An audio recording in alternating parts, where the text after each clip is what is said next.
that Jesus gave us so that we can bring many others to be Christians. Pune आमे देखलु प्रभुଙ୍କର महान आदेश जहा कि हमनकर प्रभु यीशु ख्रीष्ट को द्वारा दिया जायछि हजार आत्मा मान को ख्रीष्ट को निकटू आमे रक्षा करे आनी परिवार निमंते so what is required is, as we try to practice the Great Commission, we need leaders in the church.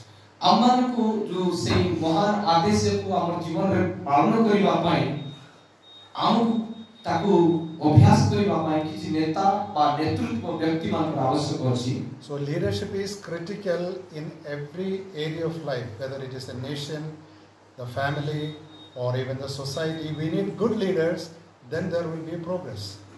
ए जो नेतृत्व नेवा का सहज विषय नहीं, या गोटे माने कठिन विषय एई पारे आत्मिक नेता, देशर नेता, परिवार परिचालन करवा, मंडली परिचालन करवा तार निमंते एक उत्सर्गीकृत व्यक्ति दरकार. So what is the main responsibility of a leader? To lead. गोटे नेतार मुख्य माने गुरुदायित्व कोन कि तार दल को से नेतृत्व करने वाले होते. तो अपना मसीह विश्वास में, मसीह जीवन में अगुवाई देना है, ये है एक लीडर की रिस्पांसिबिलिटी. एक नेता हिसाब रे हमर ख्रीष्टीय जीवन रे अन्य मान को परिचालन करिवा या को नेतृत्व होते. But there is a major difference. A leader, a Christian leader, is a gift from God, and we cannot be a leader without God calling us to be a leader. ए जो ख्रीष्टियन नेतृत्व ने बाबा ख्रीष्टियन नेता है बार गोटे योग्यता स्वतंत्र योग्यता बोली कहबा को गले परमेश्वर आह्वान करिसंती आ प्रभु जदी परिचालन करिसंती. हमर निजो को निजो आमे गोटे नेता ही पारबा नै कि नेता भाबे निजो परिचालन करि पाइबा नै. So God need to call us, and also God need to equip us, means to gift us so that we can do the leadership. नेतृत्व नेबा पई हेले प्रभु हमन को डाकवार अछि, पुनी हमको प्रभु सुसज्जित करवार अछि, तेबे जाय हम नेतृत्व नेबा निमंते बा अन्य को परिचालन करबा पई बड सक्षम व्यक्ति पाइबा. So we need a calling, abilities or gifts. Then we also need the power from the Holy Spirit so that we can do the ministry. तो नेतृत्व नेबा पई ईश्वर को आह्वान दरकार, ईश्वर को माने प्रस्तुति दरकार, तेबे जाय हमें ओटे क्रिश्चियन बा आत्मिक नेता बाने को परिचालन करि पाइबा. So if we try to understand what is a problem in Christianity today, we can underline the most important problem, or the most significant problem is that there are very few good leaders. जे तो आज दिनो को जो हमें देखिबा बोले नेतृत्व नेबा ओटे नेता अने कोन आवश्यक को आ केमती नेता हेबा दरकार आ भलो नेता को जदी निरीक्षण जदी करबा तार भितर नेतृत्व नेबा किछि जुग्म विषय सब अछि कि हमको देखो. So we don't try to be leaders like the worldly leaders who lead the country or lead other nations. We don't try to be worldly leaders, but we try to be like Jesus Christ, the real servant leader. आमान को जागतिक नेता परि आमान को परिचालित हेबा बा तांकर अनुकारी हेबा आवश्यक नै, जे कि देश को अन्य देश को समान परिचालन करूछंती. आमको यीशु ख्रीष्ट सदृश हमको नेतृत्व नेबा एक नेता हेबा दरकार, जे कि यीशु की प्रकार भाव रे से नेतृत्व नै दिले आ आमान को तांकर नेतृत्व तांकर को जीवन रे प्रतिफलित हेबा दरकार. Okay, so let us begin reading from the Bible. The first verse, Matthew 16:18, which we already read, but we will read once again. तो आसु हमें से नेतृत्व नेबा ऊपर हमें माथ्यू लिखित सुसमाचार 16 रो तार 18 पद को हमें देखबा कि कार्य बोली पढ़वा सारे तो माथ्यू 16 रो 18.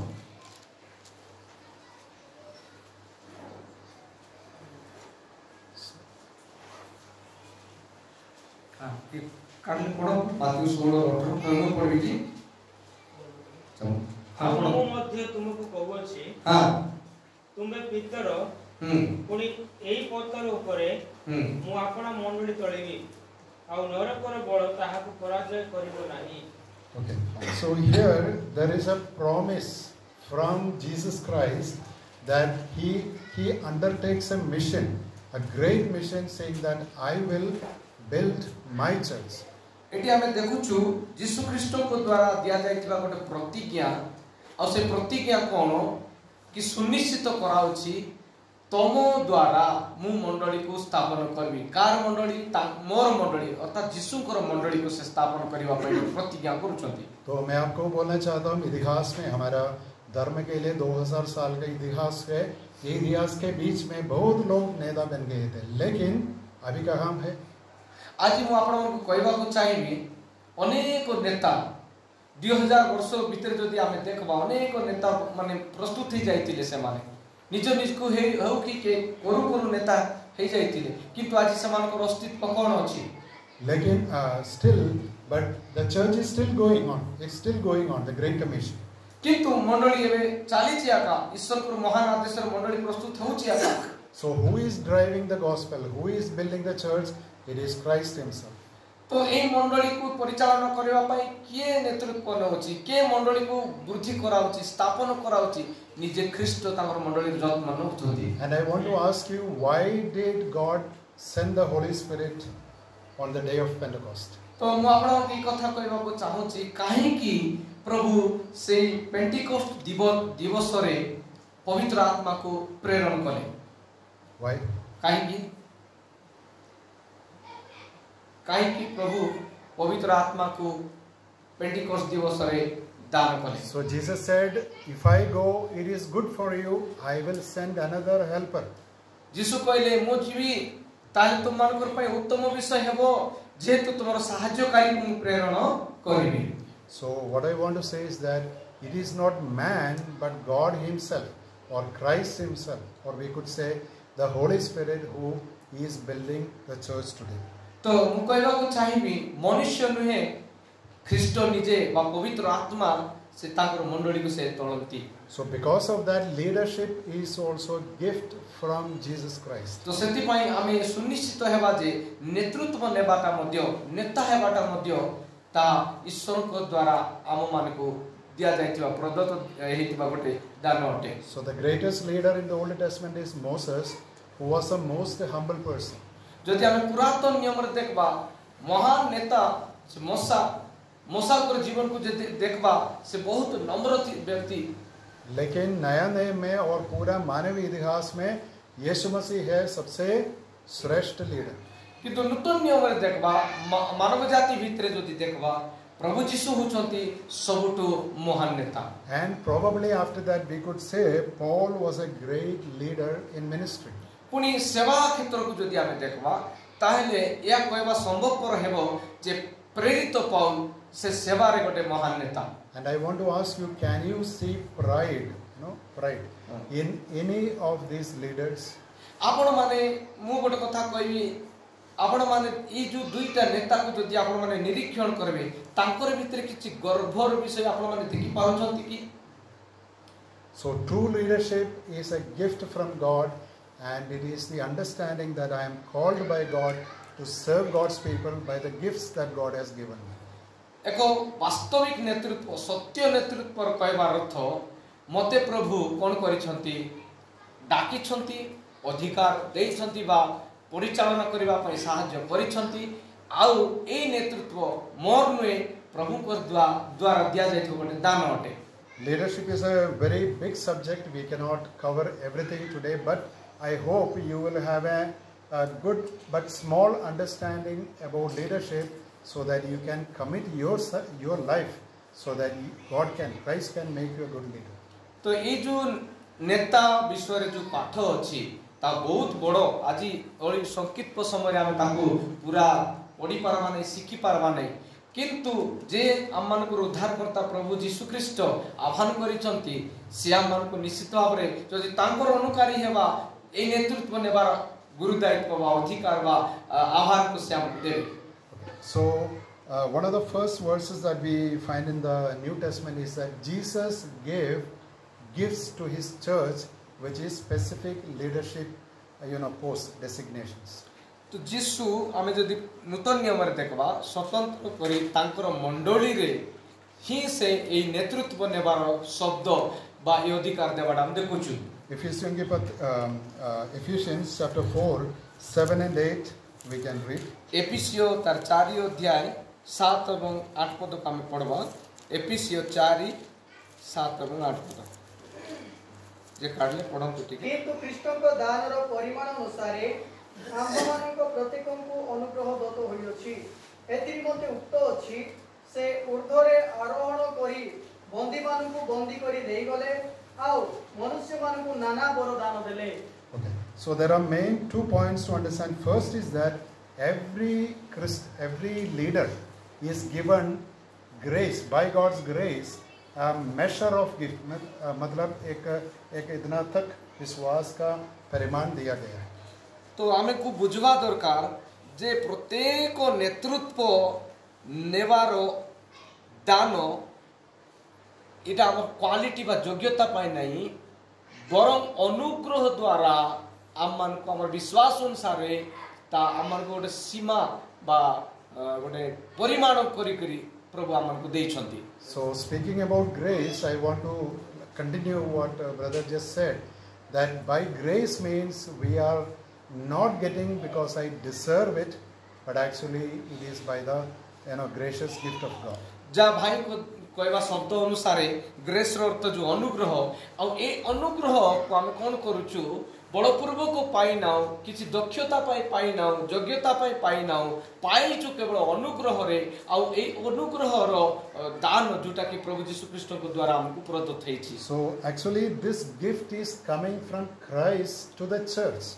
ए अनुग्रह रो दान ख्रीष्ट को द्वारा मंडली को दिया जायछि. And how could Christ give the church gifts?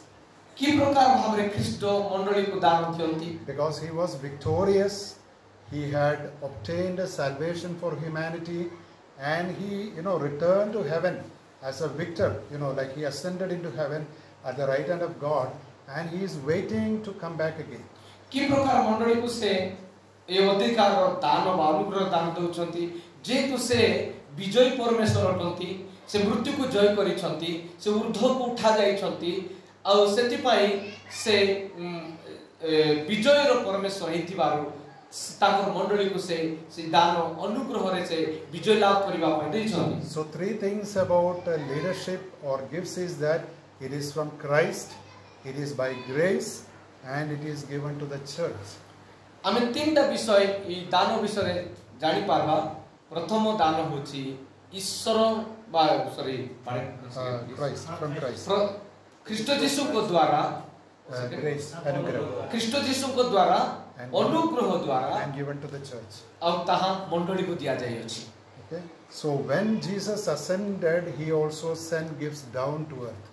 देखो तो यीशु जेतबे ऊपर को उठा जाउछंती से माने सेतके समाप्त हो नै तांकर प्रतिज्ञा अनुसार से आउ अनुग्रह को मध्य पृथ्वी पठाउछंती. And let us read verse 11, 4:11. 4 रो हमें 11 पद को टिक पढबा से एफिसियो 4 रो 11. से कहा को प्रेरित कहा को ढालवादी कहा को सुसमाचार प्रचारक पुणी कहा को पालक और शिक्षक रूपे नियुक्त करी दान करी अछंती. Okay. So here Paul is giving a list of the special gifts, or we could call it offices, that Christ has given to the church. तो एटी हमें देखुछु प्रभु स्वतंत्र करी बाची माने काकु तो प्रेरित काकु तो माने भाववादी कि ऑफिसर भाबरे प्रभु कोन करूछंती मंडली रे नियुक्ति करूछंती. So we need to understand that gifts, like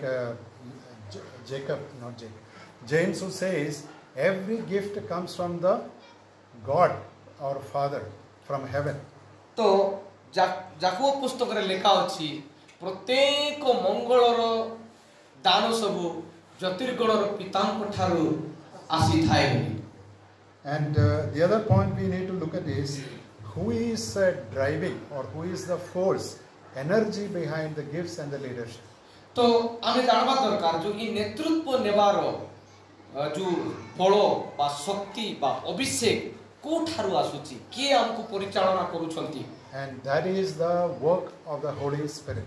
और ताहा आमे जानबा दरकार पवित्र आत्मांकर गमनागमन आम जीवन प्रति तांकर गतायत हमको परिचालित करूची. So about speaking about the Holy Spirit, we need to understand that he is God and he is the third person in the Trinity.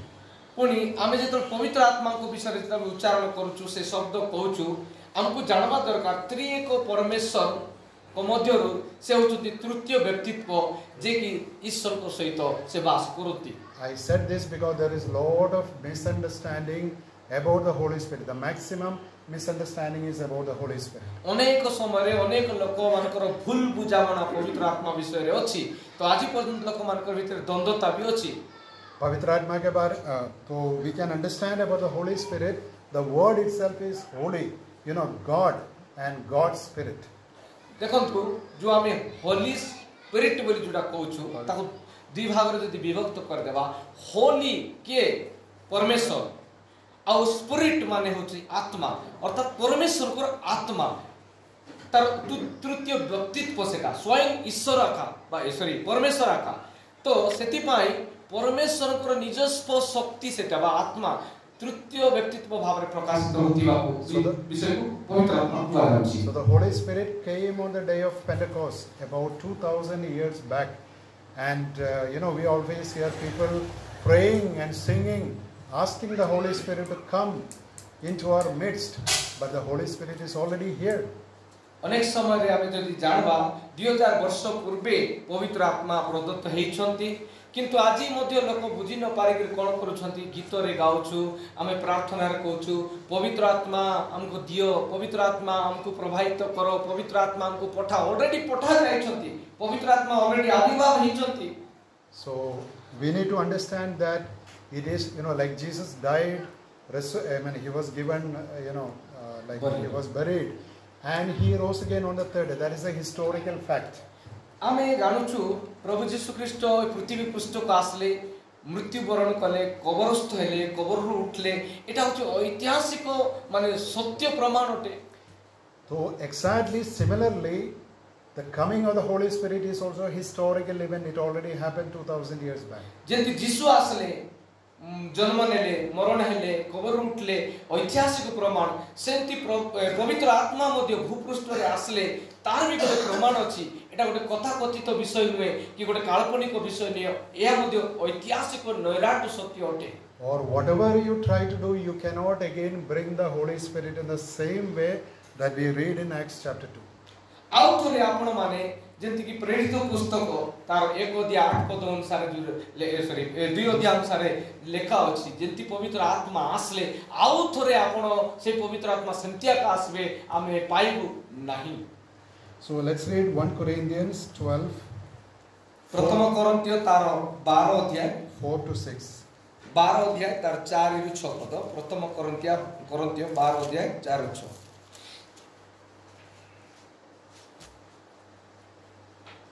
अनुग्रह दान विभिन्न प्रकार किंतु आत्मा एक सेवा विभिन्न प्रकार आउ प्रभु एक कार्य विभिन्न प्रकार किंतु ईश्वर एक से समस्त ठारे समस्त साधन करंती। Amen hallelujah. हाथ टिक उठाइबा समस्त हालेलुया कहबा हालेलुया। दुईटा हाथ उठाइबा भाई माने बोलो यीशु मसीह की जय hallelujah. So what is written here is there are different types of gifts, not one gift, many different types of gifts. एडी आमे देखुछु चारि पदरे विभिन्न प्रकार दान अछि गोटे प्रकार में but there is one Holy Spirit who is giving these gifts. और सीटा होछि एको पवित्र आत्मा विभिन्न प्रकार दान से दियंती। And later it is written there are variety of services and there are variety of activities, but it is God who gives power, you know, energy to all these activities. पुनी जेंति विभिन्न प्रकार दान विभिन्न प्रकार सेवा किंतु से भितरु एक ईश्वर गोटे शक्ति से प्रेरण करंती किंतु कार्य और जो व्यवहार बा कार्यर सूची अलगा अलगा हे व्यवहारित हे थांती। And we can read 1 Corinthians 12:11 verse 11. Same तारो एको कोरिन्थियो रो तारो 12 अध्याय रो 11 पद टिक पढंतु। किंतु सही एकमात्र आत्मा अपना इच्छानुसार प्रत्येक जन को पृथक पृथक रूपे दान वितरण करी एई समस्त कर्म साधन करंती।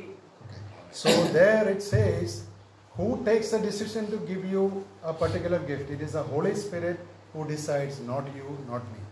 तो ये जो स्वतंत्र दान स्वतंत्र शक्ति हमन को व्यवहार करिवा जो पावर केवल पवित्र आत्मा से निर्णय नहीं थांती हमको दे थांती आमे निजे निजे केबे मु नाही एति रोग सुस्थ हेबार अधिकार पाइछि कि भूत छड़ाइबार अधिकार पाइछि परभाषा भाववाणी मु पाइछि नो आमे निजे केबे डिसाइड करि पारबा ना निर्णय नहीं पारबा नै कि मोर द्वारा हेउछि बा मु करिछि ईश्वर को आत्मा बा पवित्र आत्मा ही करंती So every spiritual gift is a gift from God, gift from the Holy Spirit, and we can see why God is giving this Holy Spirit. No, these gifts. परमेश्वर को जो दान अछि सब दान इस परमेश्वर को द्वारा अटे एवं पवित्र आत्मा को दान अटे तो ये दान की परी और केमिति अटे Or let's read Ephesians chapter 4 verses 12 and 13. 4 अध्याय रो ता एफिसियन 4 अध्याय रो 12-13. 12-13 एफिसियन 4 रो 12-13 जेपरि साधुमानक सेवा कार्य निमंते सिद्धि लाभ करंती ख्रीष्ट शरीर निष्ठा प्राप्त हुए शेषरे जेपरि आमने समस्त विश्वास रे ईश्वर पुत्र विषय रे ज्ञान रे एकता प्राप्त हेउ अर्थात ख्रीष्ट को पूर्णता परिमाण अनुसार पूर्ण वयस्क पुरुष हेउ. Okay, so this is a little difficult to understand words, but it is very simple. Why is God or why is the Holy Spirit giving these gifts? To build up the church, which is the body of Christ. तो काहे की प्रभु हमको से शक्ति काहे के से अधिक माने सामर्थ्य हमको देई थांती कि ख्रीष्टंकर शरीर रूपक मंडली जे प्रकार वृद्धि पाइबो. So the church is called as the body of Christ. That is a name given to the church. It is not exactly, but it's like a comparison. तो कहवा को गले माने ई जो मंडली को गोटे शब्द कुआ जाउची सेही शब्द होची ख्रीष्टंकर शरीर और शरीर बोली कर कहले ई जागतिक शरीर सदृश्य शरीर को बुझा जाओ नहीं मनुष्य को बुझवा पाई गोटे अर्थ प्रकाश करवा पाई बोली कर सेटा शरीर रूपक मंडली होची ईश्वर को शरीर रूपक मंडली बोली करी प्रकाश पाउची. So we know that 2000 years the church has been growing, but it will always continue to grow until what point that is given here. आज देखु 2000 वर्ष टू मंडली वृद्धि होची आउ से वृद्धि पाइबार अर्थ कौन आ केमती बढ़ुछि एठारे आमे देखुछु.